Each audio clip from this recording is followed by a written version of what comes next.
think the opposite of fear is love. I think if you can find something that you love no matter what, that will be your driving force to overcome fear. I like what CJ often says. Life happens for us. The essence of that is about taking ownership of your life, loving your life, and taking accountability of it so that you are the master of it rather than it being your master. Welcome to the Move Well, Live More podcast, where we discuss topics from exercise and nutrition to health and lifestyle tips for your overall quality of life. Hi, welcome to another episode of the Move Well, Live More podcast. I'm your host, Rachel, and I proudly serve as a coach and creative director at Move. Today, we will dive into a topic that has the power to transform your life and help you live your fullest potential. It is a little bit different from our usual fitness and lifestyle-centered topics, but this will affect your goals and your quality of life significantly. Those who are tuning in are looking to improve their approach towards achieving their goals or reaching their fullest potential in their fitness goals or lifestyle goals. But what all of you have in common, even though the goals are different, is that you guys are facing obstacles that needs to be overcome. And some of you want to be unstuck. And a lot of you, of course, do this because you want to thrive, right? So today's topic is crucial to enable you to do exactly that. So the topic is called What's Stopping You from Achieving Your Breakthroughs? We're exploring it because it aligns perfectly with Move's overarching vision, which is to create a world where humanity realizes a holistic life of breakthroughs. And I'm really excited because this term breakthrough is a cornerstone of our philosophy at Move. And I have today the individuals who brought this vision to life across all our Move private fitness locations and teams. First up, we have Jason. Okay, let me introduce Jason a little bit. He has played an instrumental role in building the culture of Move, and he's known to be our cultural architect. He is also a former pastor who used to work a lot with youths and young adults in building communities, and later on he found his calling in raising up leaders in different spheres of life. And now he is an expert in helping organizations and individuals overcome obstacles and realize their full potential. Jason is also a father of 3, and fun fact, he's an avid crypto trader and business investor. Wow, Jason! Thanks for having me. Yeah, I'm really excited to have him share how he does his thing as a culture architect at Move and help a lot of people and organizations overcome obstacles and find their breakthrough. Okay, but before that, I also want to introduce the other person sitting right beside him. We're also joined by CJ. He is a former personal trainer turned entrepreneur in the fitness scene, and he is our co-founder.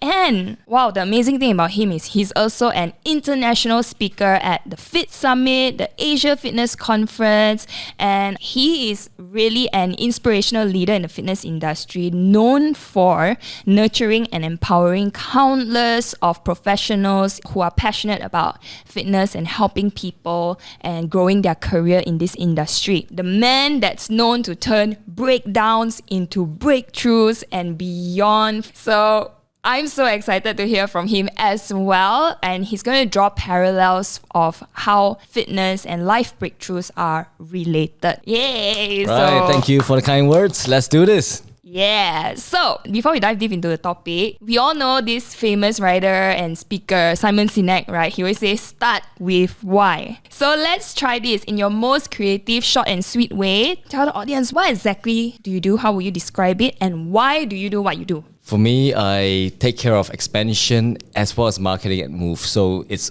always about reaching out to more people or people who haven't known about us. The reason why I love doing this side of business is because I get to make the impossible possible. I get to spread what we do to more neighborhoods, communities, and ultimately the goal is humanity. And I always believe that fitness is the one thing that can actually change someone's life, because being fitter allows you to be a better leader. Being fitter allows you to become a better parent.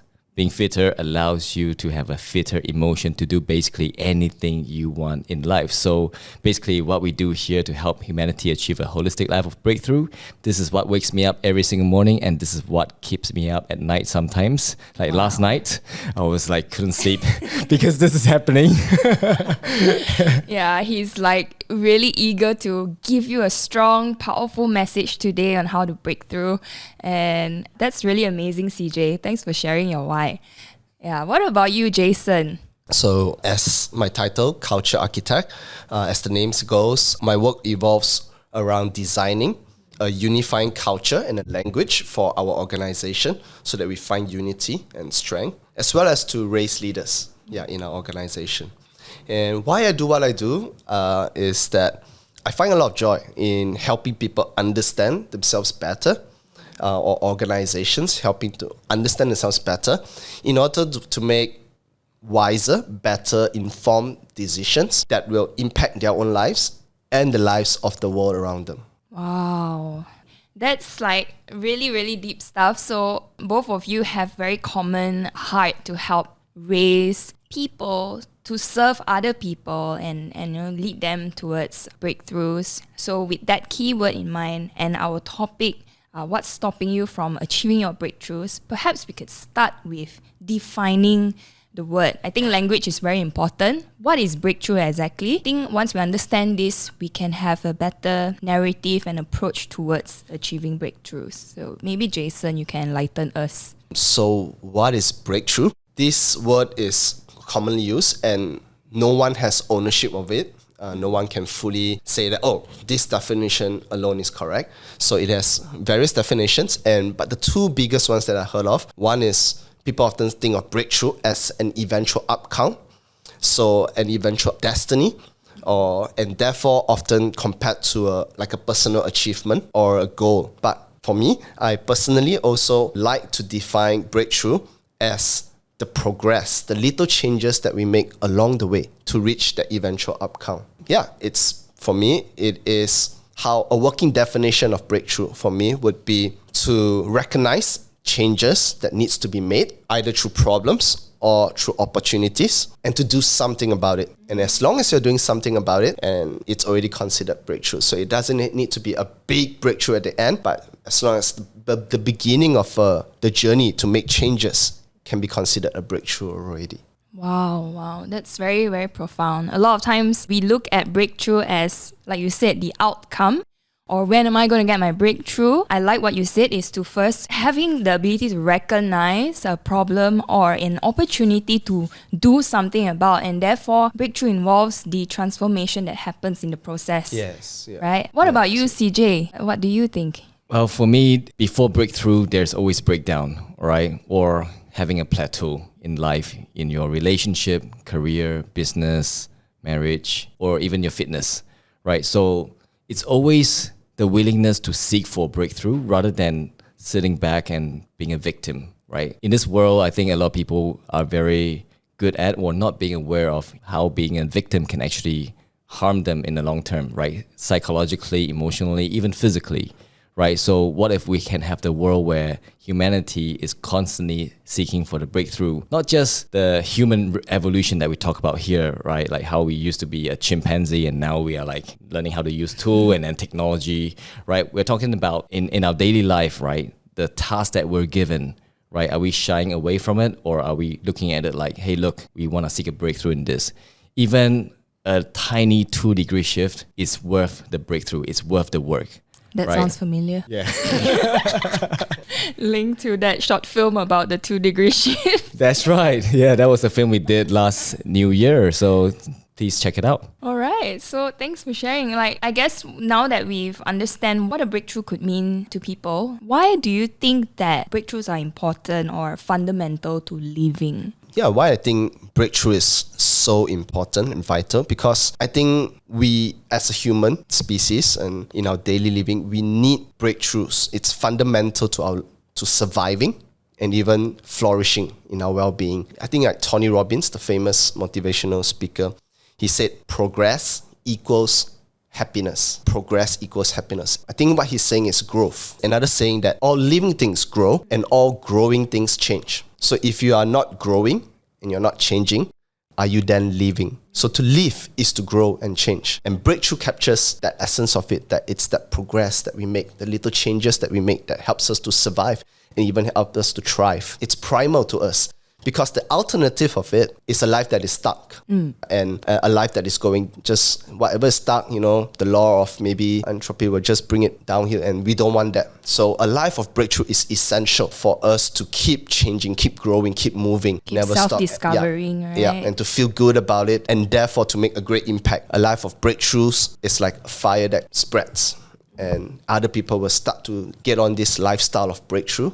So I would say that it's just very fundamental for us as a human being. Yeah, I think essentially what I'm getting from you is that the difference between surviving and thriving, right? Like breakthroughs are essential for us to not just get by in life, but to really discover what we are made for, what is our fullest potential to grow into. I believe everything you're just telling me, it doesn't come from your own head knowledge, right? You are someone who coaches people who are seeking a breakthrough in life. He's a life coach as well. Could you share with us a story or incident with any client that you know that taught you reinforce again how important a breakthrough is? For example, a father who realizes that he has been neglecting his family, so he pauses to recognize that there is a problem there and then decides to do something about it. And as small as just committing himself 10 minutes a day to play with the child undistractedly. That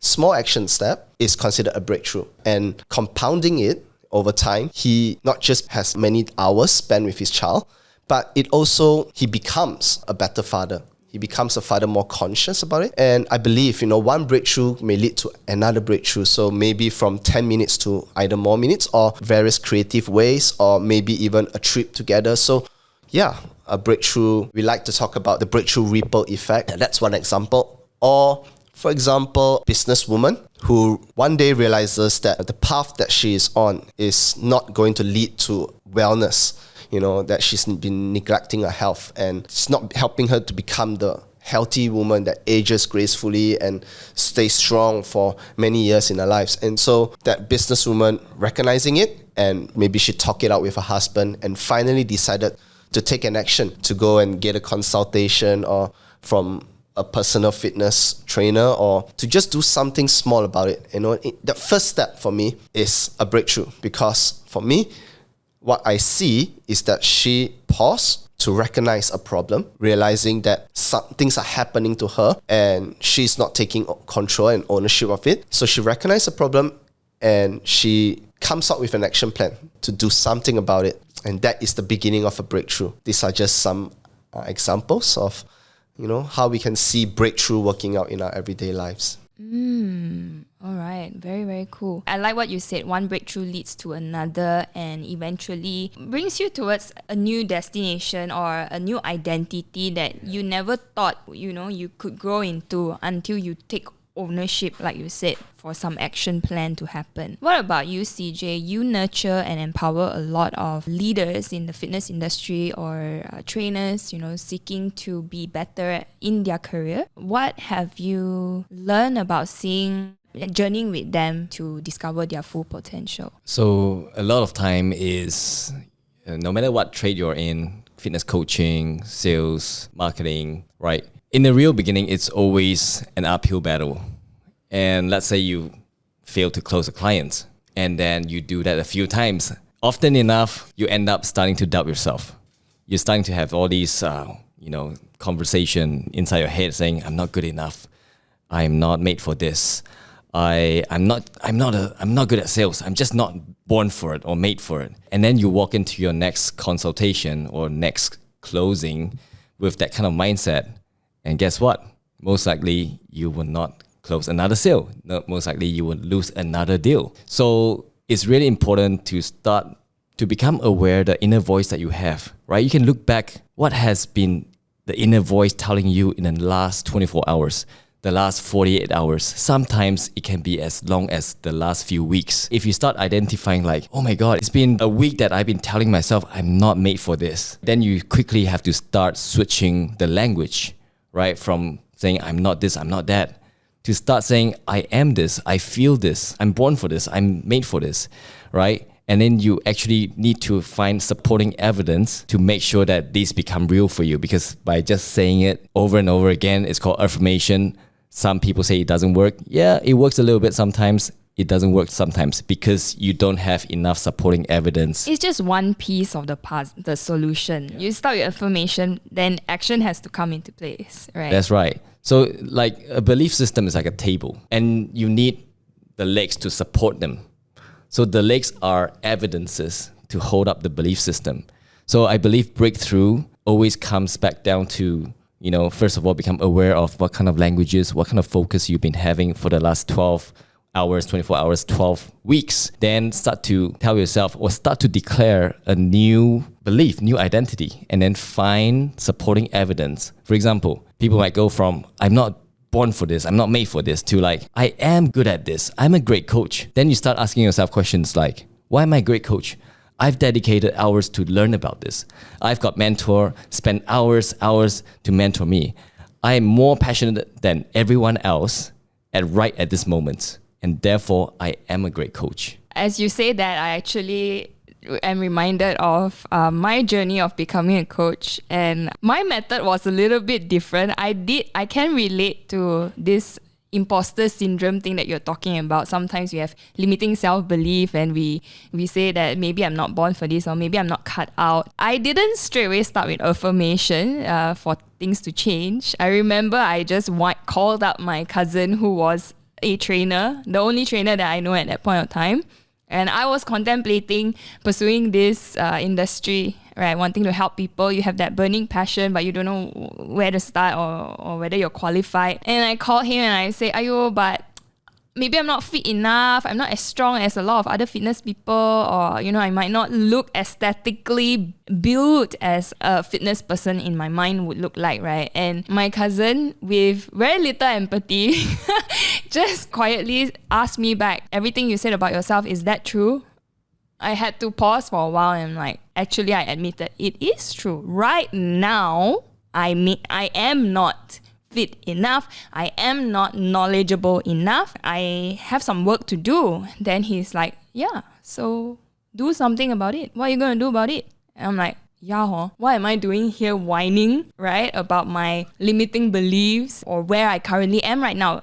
I have to face the brutal fact, just admit it, not deny it, and do something about it." And that's where I guess breakthrough happened, right? That's where I took my certification. That's where I start engaging with clients, start helping people one by one, start learning more, and start growing into that confidence and that identity of a coach. I guess there's two ways about it. Either you start with affirmation of the person you want to be, or you start with affirmation of the brutal fact of who you are right now, and then work towards maybe changing that, growing into the thing that you want to be. What do you think, Jason? I think what you all both described, right? It's like you say, two ways. So imagine that there is a loop, right? A circle loop.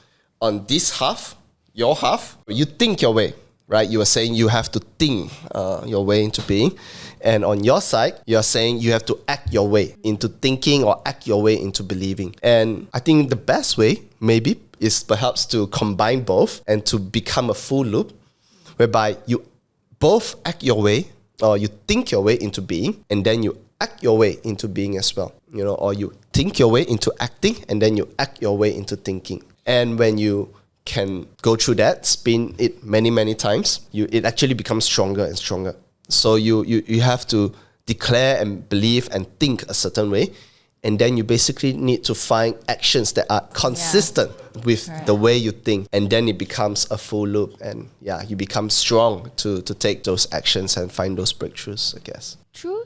But I guess one common thing both methods have is awareness. Both had to start with awareness of where we are right now or what we're thinking right now in order to make that change. Back to CJ again, right? As you were talking about raising coaches in the fitness industry, I would like to discuss, because at Move, right, not only our coaches are taught to be good, competent in the science of coaching to help clients, achieve their goals, but we believe that having the ability, even have these kind of conversations with them to address what possible issues are getting in the way of them achieving their goals, right? Or look into areas that are like lifestyle factors or beyond just the training program in the gym.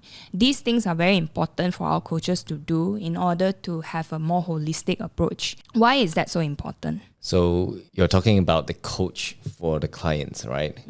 Our clients come to us not really just for the training program. To be honest, training programs are everywhere, right? You can actually get it from online. But the most part of it, people are not coming just for the training as well. They are coming for a few reasons, okay? Let me name a few. One of it is having someone like a sounding board for them to just perhaps come from work and then they're full of stress. They have an outlet to just, tell you everything, right?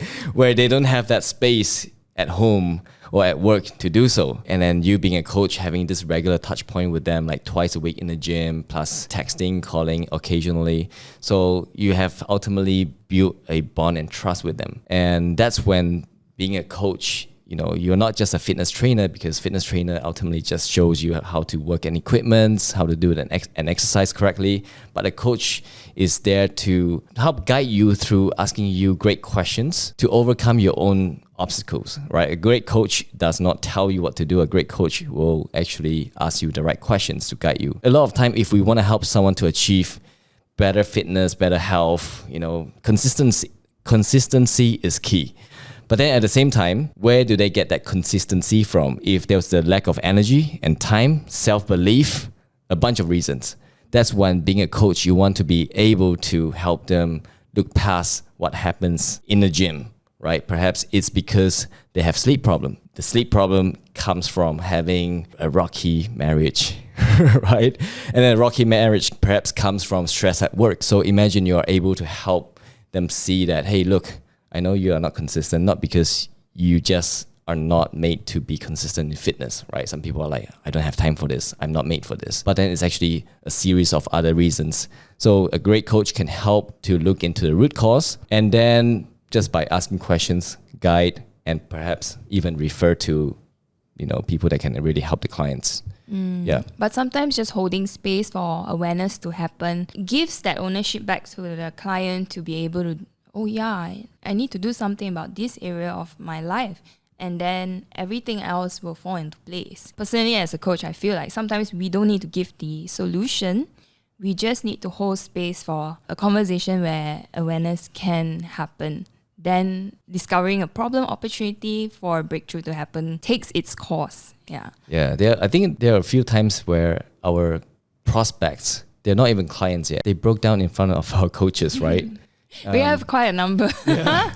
I mean, if it was about the fitness program, they would not break down. It was other things that were at play in their life, things that are not working out, the breakdowns that they are going through where they can't seem to break through. Therefore, they break down in front of us. And I believe our coaches were very good at holding that space, like you said, allowing that to happen. If not, no one will break down in front of a stranger for the first time meeting, right? Yeah, definitely. I like what you say because we are looking at a client, right, coming to a fitness studio, not as just someone looking for exercise or training program, but looking at them as a whole being, a whole person with complex issues or circumstances that all links together and will affect the journey that they're on. And I think that that's why also we believe so much in training our coaches, right? To be able to have this ability to hold space or to have this kind of breakthrough conversations. So since we said that you're the culture architect, you are one instrumental person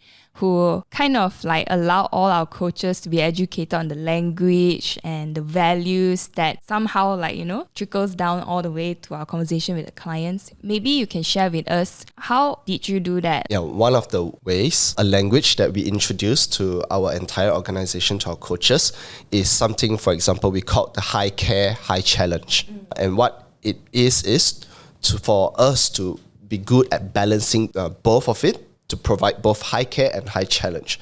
So high care looks like, listening to that person, empathizing, asking good questions, supporting, encouraging, celebrating, praising, and just being there, and telling the client, I'm here for you. Your journey, multifaceted, all interconnected. I'm here for your whole person, and I'm here for your fitness journey, and for you, I'm here for you taking action, finding breakthrough. On the other hand, equally important is about high challenge, and high challenge is about I'm here for you, but I'm also don't want you to stay where you are. I believe there's a lot more potential to your being, to what you can become, to what you can achieve.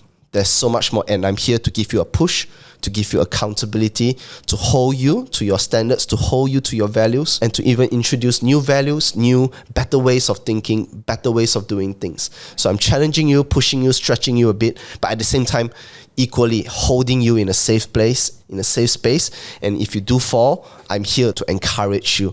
So holding these two things, care and challenge, I would say it's our secret recipe for helping many people that come through us, to help them to have a balance that it's like a greenhouse for breakthrough to happen, where you have the perfect sunlight, the perfect amount of moisture, the environment that makes breakthrough sprout. For challenge, I'm thinking the perfect amount of pruning, right? Right, like, yes, yeah. And sometimes can be painful when you're pushed a bit and you are prune, you cut off a bit. So to cut off certain bad habits perhaps, or to cut off certain wrong thinking or wrong self-talk, as CJ mentioned, it's a lot of self-talk, self-belief that comes out as self-talk. So sometimes the coaches, we say, hey, maybe try a different way of self-talking.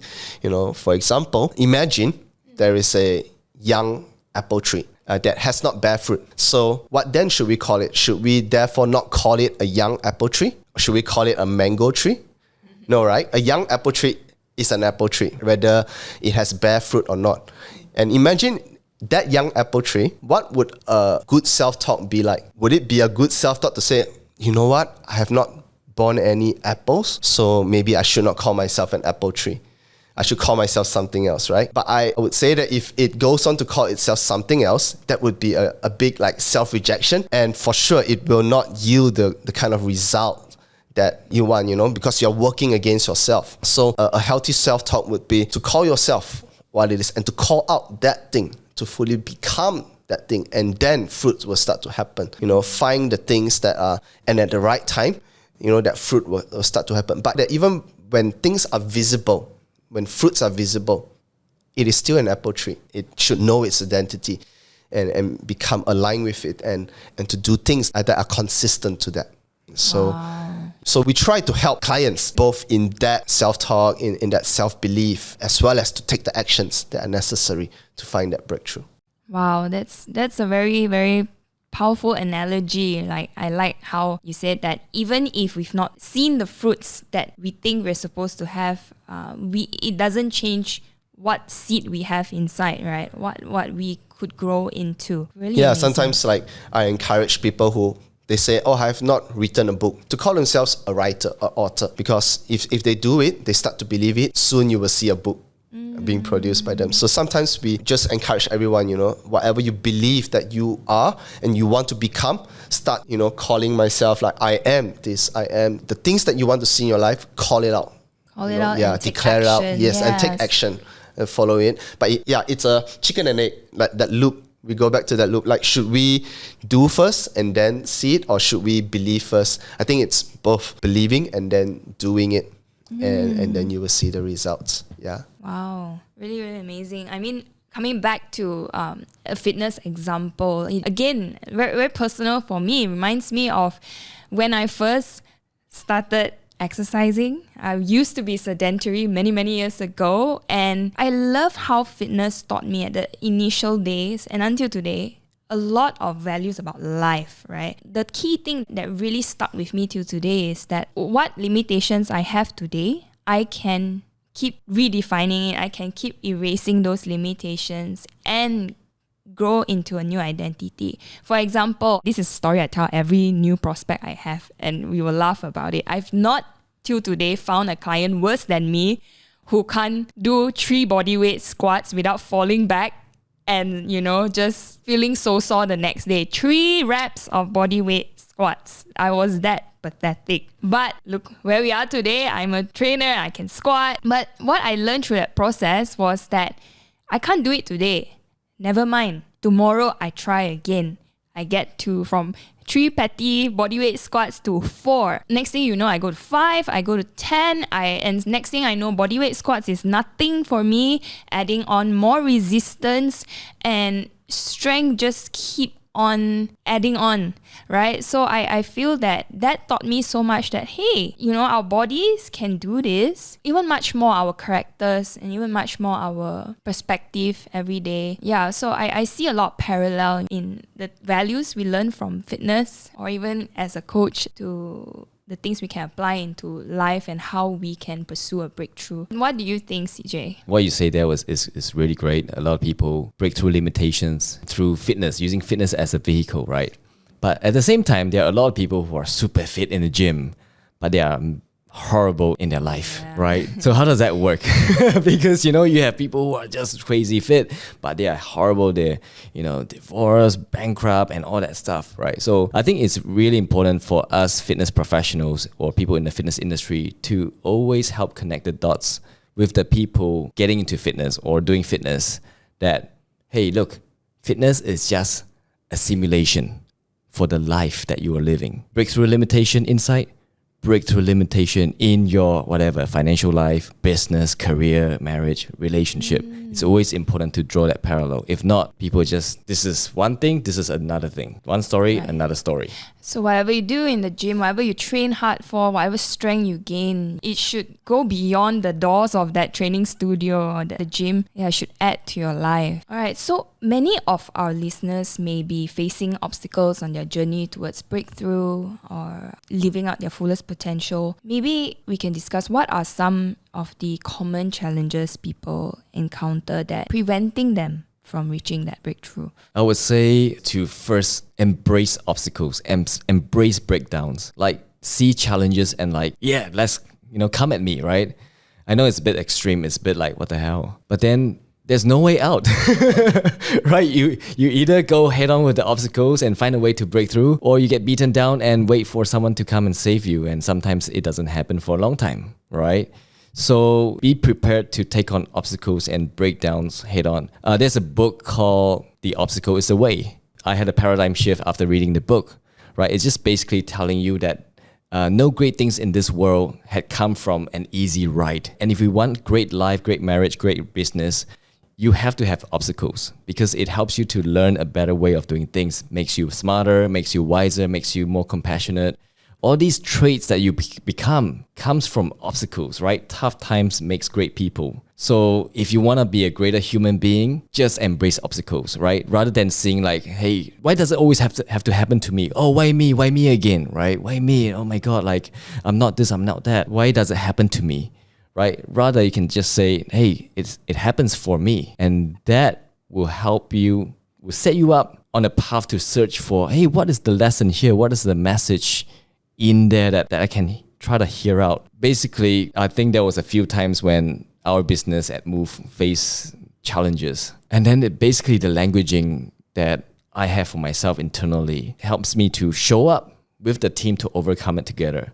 Like I just say to myself, we must go through this. This must happen now. Like I literally say, this failure, this screw up must happen. Like it should happen now. And it's good that it happens now. Rather than later. Yeah, so rather than say, no, why, what happened again?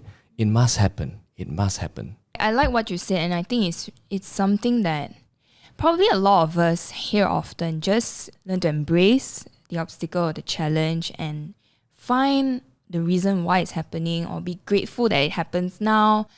But I think the hardest part is a lot of us have the fear of facing obstacle. I think I saw a survey online like what is stopping people from achieving their goals or achieving their dreams, and they found that the answer was fear. So sometimes it's easier to say just embrace the obstacle. That's one way, part of the solution. But what about the prerequisite, which is how can we overcome fear that gets in the way of us facing the obstacle. Jason, do you have any insight for us? Fear is a tricky one.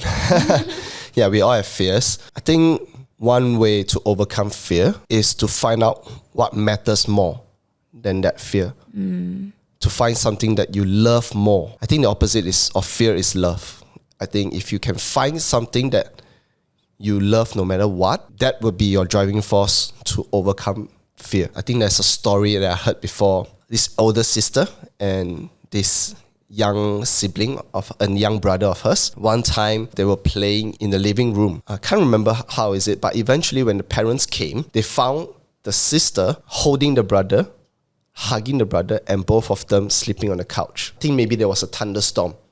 And so that made both of them very fearful. But what they saw was the younger sister loved her brother strong enough to overcome her fear and to protect the brother and to fall asleep with the brother despite the storm. So her love for the brother overcame her fear, was stronger than her fear. So I guess one way to overcome fear is to really find what about something that you love that can be more that feeling of fear, and to ride on that love that overcomes fear. I hope that makes sense. Yeah. I mean, as you say that also, I could already think of a lot of clients or prospects that have shared with me if I were to ask them, why do you suddenly want to take action right now?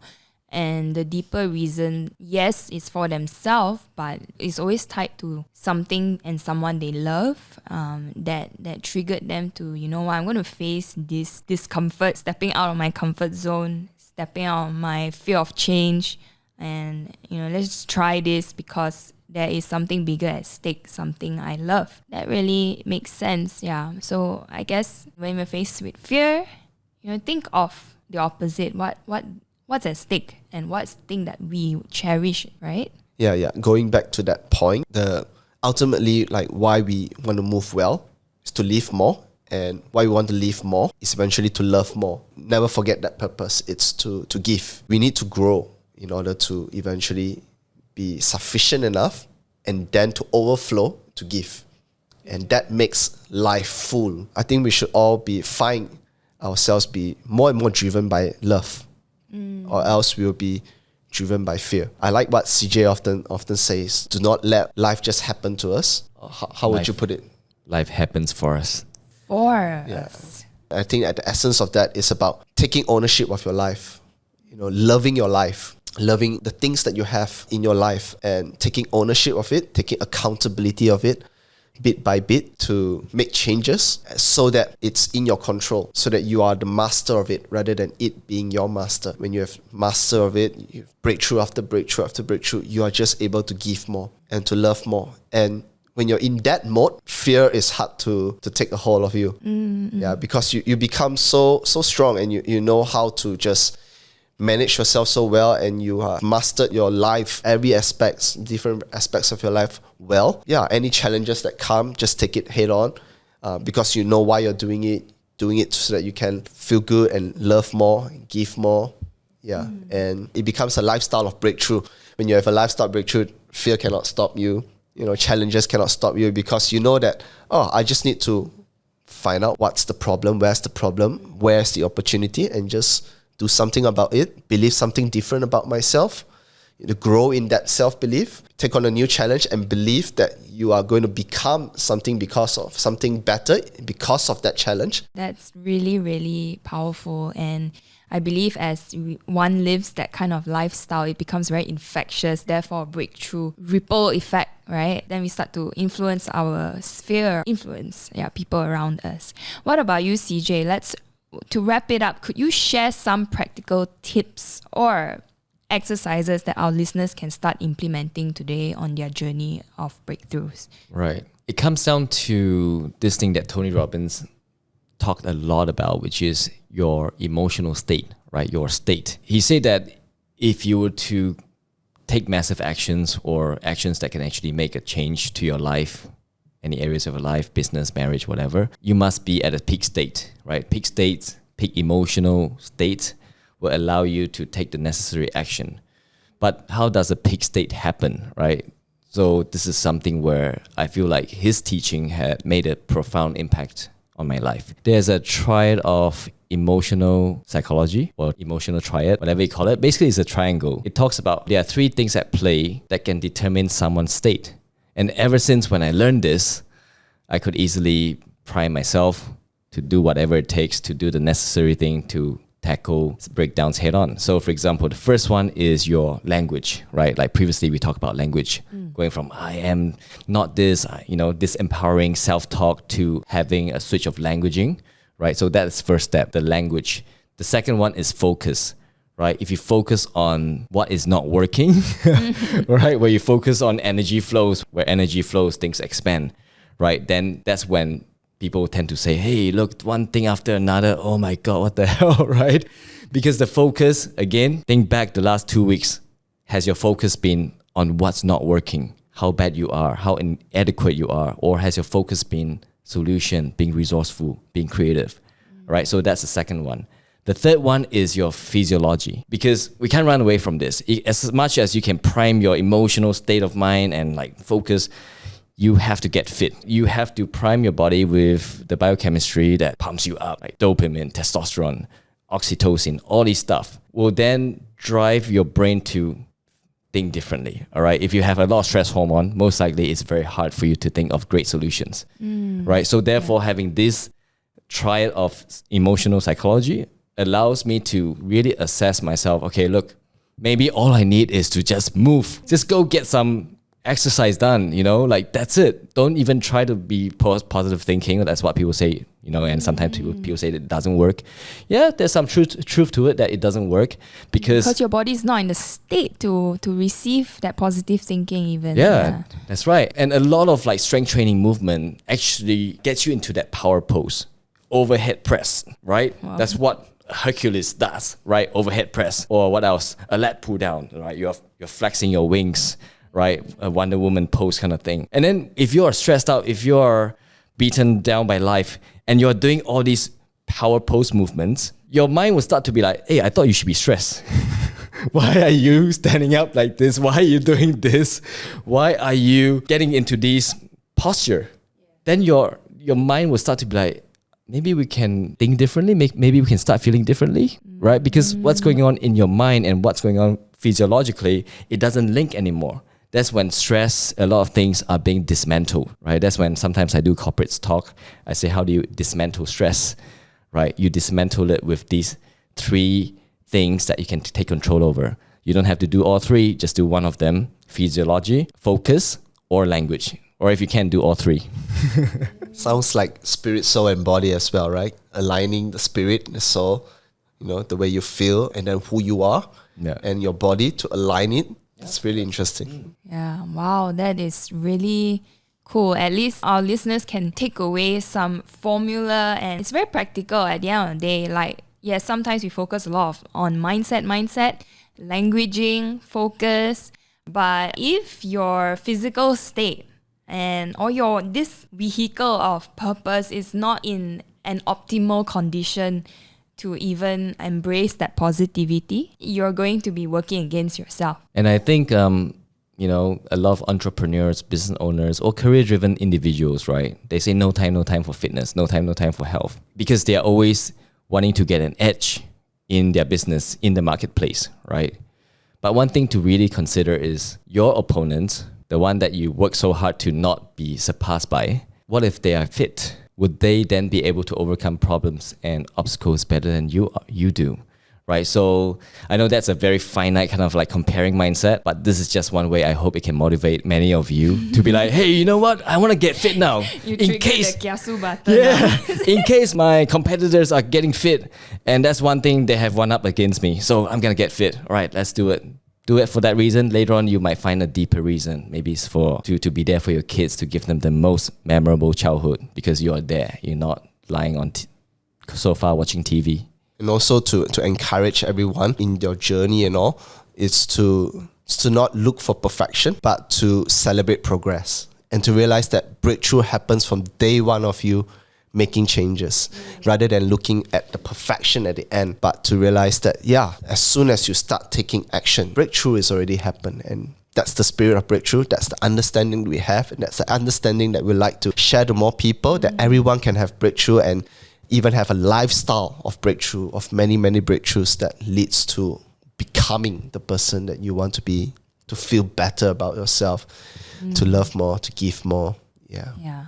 To move well and to live more, right? Wow, thank you so much, CJ and Jason. I think there's so much valuable takeaways from this dialogue today about breakthroughs. So for many of you out there, if you're looking to thrive or beyond just improving your quality of life, but have self-discovery to the person that you are meant to be and the potential that you have, just remember this: your process of breakthrough starts today with you recognizing the opportunity or the problem in front of you and taking action with all those practical steps that CJ and Jason has shared. So we hope this empowers you to move well, to live more, to feel well, and to thrive. And if you enjoyed this episode, please help us reach more listeners by sharing this on your socials or the person that you can think of who would need to hear this today.